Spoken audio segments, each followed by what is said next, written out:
One person that we always like to check in with during this whole crazy pandemic is our friend, Dr. Oz. And Dr. Oz, I want to congratulate you. We're very excited that you have been renewed for 2 more years. So this week is your season premiere. How are you? I'm doing very well, and I appreciate your kind comments. I'll tell you, we have become the COVID-19 headquarters these days, so there's so much to talk about and so much that people get confused over, so I'm hoping to clarify a lot of that. Now, we're going to get into and talk about some of your season premiere shows this week, but before we do that, just your thoughts on COVID. We talked to you right as this was all happening, then in the middle of it, and now here we are. What are some of your thoughts?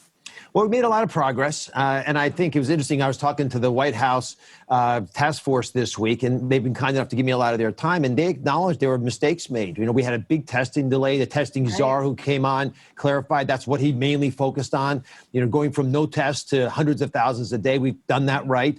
There was a underappreciation of the asymptomatic spread of this virus. That means the tools you use to track the flu don't work for COVID-19.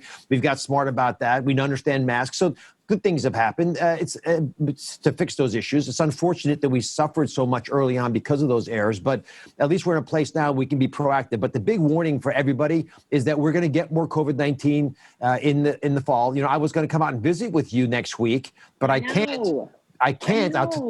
Because I can't get back to New York. New York won't let me work for 2 weeks after I return. So this really puts a crimp in our style.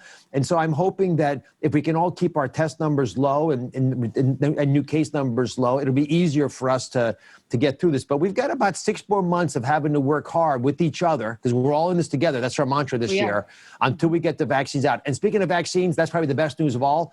The Chinese over this past weekend announced that they've given hundreds of thousands of their healthcare workers their vaccine. In this country, we are now pretty confident that we're going to have some results by November, which means if they're positive, that by the end of the year, we can start immunizing healthcare workers and people in nursing homes who are most vulnerable. I like it. Well, and we'll miss you next week, but we're happy to have you here, at least on Zoom. Let's talk about some of your shows we're going to be seeing this week. Well, I'm making a big deal about the fact that we need to get our kids back in school. And I think that there's going to be 150 million card-based tests sent out. These are point of care, so easy for schools to test their kids.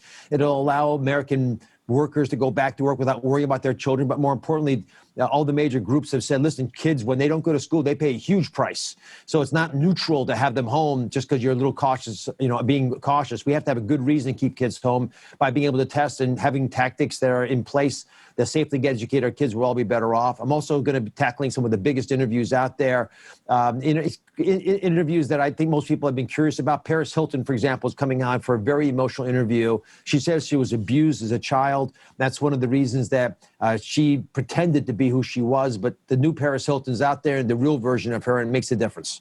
Wow. I love all the hard topics that you tackle, and thank you for being on the forefront of all of this through the entire pandemic. Dr. Oz, good to see you, and I love your new Zoom look. It looks great. Well, you're very kind. I look forward to visiting with you in person next time I'm out there. Yes, hope it's soon. We'll see you later. Take care.